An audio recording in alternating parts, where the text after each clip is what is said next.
নমস্কার, অপর্ণা টেস্টি ওয়ার্ল্ডের সকল দর্শক বন্ধুদের অনেক অনেক স্বাগত। বন্ধুরা, আজকে নিয়ে এসেছি কিভাবে সারা বছর জুড়ে মটরশুঁটি বাড়িতে সংরক্ষণ করে রাখতে পারবে, একটুও নষ্ট হবে না। যখন ইচ্ছে খুশি যে কোনো রান্নাবান্নায় এই মটরশুঁটি তোমরা ব্যবহার করতে পারবে। তো আজ আমি দেখাবো কিভাবে সারা বছর মটরশুঁটি তোমরা রাখতে পারবে। চলো দেরি না করে সম্পূর্ণ ভিডিওটা জুড়ে থাকার অনুরোধ রইল আমার সকল দর্শক বন্ধুদের। আর ভিডিওটা দেখার পর যদি তোমাদের কোথাও কোনো অংশ ভালো লাগে তাহলে একটা মিষ্টি কমেন্ট করে জানাবে, এবং কমেন্টের পাশে একটা হাইপ চিহ্ন আছে, সেই হাইপটাকে হাইপ করে দেবে এবং একটা লাইক করে দেবে। তোমাদের একটা লাইক, একটা কমেন্ট আমাকে কিন্তু পরবর্তী ভিডিও বানাতে ভীষণ ভীষণ উৎসাহিত করে। তো বন্ধুরা, প্রথমে আমি দেখো বাজার থেকে 2 কিলো মটর নিয়ে এসেছি, একদম ফ্রেশ মটর। এই মটর যদি আমরা এইভাবে ছাড়িয়ে কিংবা গোটা রেখে দিই, অনেক সময় কি হয়, ওর থেকে গাছ বেরিয়ে যায়, মটরশুঁটিটা নষ্ট হয়ে যায়, পচে যায়। তো তোমরা রোদের ঝামেলা ছাড়াই কিন্তু এইভাবে মটরশুঁটি রাখতে পারো। তো বাজার থেকে 2 কিলো এনেছি, সেই 2 কিলো মটরশুঁটি আমি এইভাবে হাত দিয়ে একটা একটা করে বেশ ভালো করে ছাড়িয়ে নেব। তো দেখো বন্ধুরা, একটা একটা করে ছাড়িয়ে নিচ্ছি সুন্দর করে। আর বন্ধুরা, এইভাবে ছাড়িয়ে যদি মটরশুঁটিগুলো রাখা যায় তাহলে কিন্তু একেবারে যেমন ছিল এখন যেমন আছে, 1 বছর পরেও কিন্তু তেমনই এর কালার থাকবে, একটুও কালার নষ্ট হবে না। তো দেখো, কথা বলতে বলতে তোমাদের সঙ্গে মটরশুঁটি ছাড়ানো আমার কমপ্লিট হয়ে গেছে। দেখতে কতটা সুন্দর লাগছে, কিন্তু 1 বছর পরেও কিন্তু এরকম কালার থাকবে। কোনো রোদের ঝামেলা ছাড়াই আমি এটা করব। তো চলো তাহলে মটরশুঁটিগুলোকে বেশ ভালো করে সুন্দর করে পরিষ্কার করে ধুয়ে নিয়ে আসি। যদিও মটরশুঁটি ভিতরে থাকে, ধোয়ার অতটা দরকার হয় না, তবু একবার ধুয়ে নিলে ভালো হয়। অনেক সময় পোকামাকড় ভিতরে থাকতেও পারে, হয়তো আমাদের চোখে পড়ে না ওই কারণে। তো মটরশুঁটি দেখতে কতটা সবুজ লাগছে, কিন্তু যখন আমি মানে এটাকে সংরক্ষণ করে রেখে দেবো তখনও কিন্তু ঠিক এই রকমই থাকবে, একটুও কিন্তু এর কালারের 19-20 কোনো ব্যবধান হবে না। বন্ধুরা, অনেকে তো অনেকভাবে মটরশুঁটি সংরক্ষণ করো, তো আজকে আমি যেভাবে করছি, একবার হলেও যদি ভালো লাগে তোমরাও বাড়িতে এইভাবে মটরশুঁটি রেখে দিতে পারো। তবে হ্যাঁ, মটরশুঁটিগুলো কিন্তু ফ্রিজে অবশ্যই রাখবে, না হলে নষ্ট হয়ে যাওয়ার সম্ভাবনা বেশি থাকবে। তো অবশ্যই সেই জন্য ফ্রিজে রাখার চেষ্টা করবে। তো বন্ধুরা, প্রথমেই আমি দেখো গ্যাসে একটি কড়াই বসিয়ে দিয়েছি। কড়াইতে খানিকটা পরিমাণ জল দিয়ে দিয়েছি। তোমরা মটরশুঁটির পরিমাণ কম বেশি করতে পারো। তারপর ওই জলের মধ্যে আমি দিয়ে দিলাম 1/2 চামচ মতো লবণ, আর দিয়ে দিলাম 1/2 চামচের মতো লবণ। তারপর দিয়ে দিলাম, কালারটাকে যেন সারা বছর ধরে থাকে সেই কারণে কালারের জন্য আমি দিয়ে দিলাম 1/2 চামচের মতো চিনি। চিনিটা তোমরা দিতেও পারো, আবার স্কিপ করতেও পারো। তবে হ্যাঁ, চিনি দিলে কিন্তু মটরের যে কালার, সবুজ কালারটা, ওই কালারটা কিন্তু আরও বেশ ভালো থাকবে, নষ্ট হবে না। তো লবণ আর চিনি জলের সঙ্গে আমি একটুখানি বেশ ভালো করে মিশিয়ে দিলাম। এবার এই জলটা যখন ফুটতে শুরু করবে একদম টকবক করে, তখন কিন্তু এই জলের মধ্যে আমি মটরগুলো, যে মটরশুঁটিগুলো ছাড়িয়ে রেখেছি, সেই মটরশুঁটিগুলো এর মধ্যে দিয়ে দেবো। তো দেখো, জল একটু হালকা হালকা করে ফুটতে শুরু করেছে। তো আর একটু যখন ফুটবে তখন কিন্তু আমি মটরশুঁটিগুলো দেবো। আর এই সময় কিন্তু অবশ্যই লক্ষ্য রাখবে জলটা কতটা ফুটেছে, কারণ বেশি না ফুটলে কিন্তু দিলে মটরশুঁটিটা নষ্ট হবে।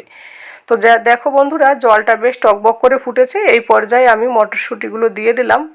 আর মটরশুঁটিগুলো দেওয়ার সঙ্গে সঙ্গে কিন্তু যখনই একটুখানি সিদ্ধ হবে তখনই কিন্তু মটরশুঁটিগুলো ভেসে উঠবে উপরের দিকে। আর ঠিক ঘড়ি ধরে মটরশুঁটি দেওয়ার সময় ঘড়ির দিকে তাকিয়ে দেখবে কয় মিনিট দিলে। 2 মিনিটের বেশি কিন্তু মটরশুঁটিগুলো রাখবে না গরম জলের মধ্যে কড়াইতে। কেন কি, 2 মিনিটের বেশি রাখলে অনেকটা, মানে পুরো 100% কি হোক 99% সিদ্ধ হয়ে যাবে। তখন কিন্তু মটরশুঁটিকে ধরে রাখতে অসুবিধা হবে, মটরশুঁটিগুলো একদম রান্না হয়ে যাবে সিদ্ধ হয়ে গেলে, আর খেতে পারবে না, নষ্ট হয়ে যাবে। সেই কারণে অবশ্যই মটরশুঁটিটা যখন দেবে তখন ঘড়ির টাইমটা দেখে নেবে 2 মিনিট হলো কি না। 2 মিনিট হওয়ার সঙ্গে সঙ্গেই কিন্তু এর জলটা ছাড়িয়ে নেবে। আর এইদিকে দেখো, মটরশুঁটিগুলোকে নাড়াচাড়া দিতে দিতে দেখা যাচ্ছে যে 1 মিনিটের মধ্যেই আমার এই মটরশুঁটিগুলো উপরের দিকে উঠে এলো। এই পর্যায়ে আমি গ্যাস হাই ফ্লেমে রেখে দিয়েছি, যেহেতু 2 মিনিটের বেশি রাখবো না আমি, এর বেশি রাখলে নষ্ট হয়ে যাবে। তখন আর সারা বছর রাখা যাবে না। তো দেখো আস্তে আস্তে করে সবগুলো নিচের থেকে উপরের দিকে উঠে গেল। আর কালারটা কত সুন্দর এসেছে, যেহেতু চিনিটা দেওয়া হয়েছে। আর বেশ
তো বন্ধুরা, আমার ঘড়ির কাঁটায় ঠিক 2 মিনিটের মতো হয়ে গেছে। এই পর্যায়ে আমি গ্যাস অফ করে দিয়ে মটরশুঁটিগুলোকে একটা ছাঁকনির সাহায্যে বেসিনে নিয়ে গিয়েছি জলটাকে ঝরিয়ে নেওয়ার জন্য। আর এইদিকে বেসিনের যে জলটা, সেই জলটাও ঠান্ডা জলটা ছেড়ে দিয়েছি। এই সময় যদি তোমরা পারো ফ্রিজের একদম ঠান্ডা জল দিতে পারো তাহলে আরও বেশ সুবিধা হবে।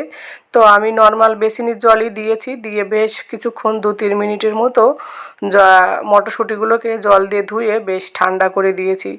ঠান্ডা করলে কিন্তু এই পর্যায়ে বেশ ভালো হয়, না হলে মটরশুঁটিগুলো আরও গরম থাকলে বেশি সিদ্ধ হয়ে যাওয়ার সম্ভাবনা থাকে। আর ঠান্ডা জল দিলে কালারটাও বেশ ভালো থাকে। তো এইভাবে জলটাকে দেখো আমি পুরো ঝরিয়ে নিয়েছি, আর কালারটা কত সুন্দর এসেছে। এরপর একটা শুকনো পরিষ্কার কাপড়ের উপর আমি মটরশুঁটিগুলোকে ছড়িয়ে দেব। জলটা বেশ কিছুক্ষণ টেনে নিয়ে যাবে। আর আমি কিন্তু মটরশুঁটিকে রোদে দেব না, যেহেতু রোদে দেওয়া ঝামেলা ছাড়াই আমি এইভাবে সংরক্ষণ করি। তো এখন আমি এগুলোকে এই যে কাপড়ের উপর দিয়ে ছড়িয়ে দিলাম, আর উপরে ফ্যান চালিয়ে দিলাম। এই ফ্যানের হাওয়ায় 2 থেকে 1 ঘন্টা যদি ফুল স্পিডে ফ্যান থাকে তাহলে কিন্তু মটরশুঁটিগুলো থেকে জল সম্পূর্ণ ঝরে যাবে। তো দেখো বন্ধুরা, একেবারে পাতলা করে ছড়িয়ে দিতে হবে। আর রোদে দিলে আধা ঘন্টা কি 15-20 মিনিটের বেশি না দেওয়াই ভালো। তবে রোদে দেওয়ার ঝামেলা ছাড়াই কিন্তু আমি এইভাবে এই মটরশুঁটিগুলো সংরক্ষণ করে রাখি। তো বন্ধুরা, যদি ভালো লাগে তোমরাও এইভাবে ট্রাই করতে পারো, দেখবে সারা বছর ধরে মটরশুঁটিগুলো খুব সুন্দর থাকবে। তারপরে তোমরা এসে আমাকে কমেন্ট করে জানাবে সত্যি ছিল কি না। আর এই মটরশুঁটিগুলো দেখো জলটা পুরো ঝরে গিয়েছে। এখন আমি এগুলোকে একটা এয়ারটাইট বক্সের মধ্যে রেখে দেবো যাতে হাওয়া না যায়। তো এইভাবে ফ্রিজে আমি রেখে দেবো, যখন আমার ইচ্ছে হবে তখন আমি বের করে একটু একটু করে রান্না করতে পারবো। এ পর্যায়ে যারা যারা আমার সাথে আছো তাদের সকলকে জানাই অসংখ্য অসংখ্য ধন্যবাদ এবং অনেক অনেক ভালোবাসা আমাকে এভাবে সাপোর্ট করার জন্য এবং আমাকে আমার পাশে থাকার জন্য। নতুন পুরাতন সকল বন্ধুদের অনেক অনেক ভালোবাসা। তো বন্ধুরা দেখো কমপ্লিট হয়ে গেছে। 2 ঘন্টা পরে এসে অনেকটা জল শুকিয়ে গিয়েছে, আর কালারটাও কত সুন্দর এখনও রয়েছে, একটুও বদলায়নি। এবার আমি বক্সটাকে বন্ধ করে দিয়ে ফ্রিজে রেখে দেবো। তো বন্ধুরা, এইভাবে তোমরাও ট্রাই করতে পারো। সারা বছর ধরে মটরশুঁটি কিন্তু বেশ ভালো থাকবে। তো যাই হোক, আজকের ভিডিওটা এখানেই শেষ করছি। যে যেখান থেকে দেখছো সকলে ভালো থাকো, সুস্থ থাকো। দেখা হবে কোনো দিন অন্য কোনো রেসিপিতে। Tata, bye bye.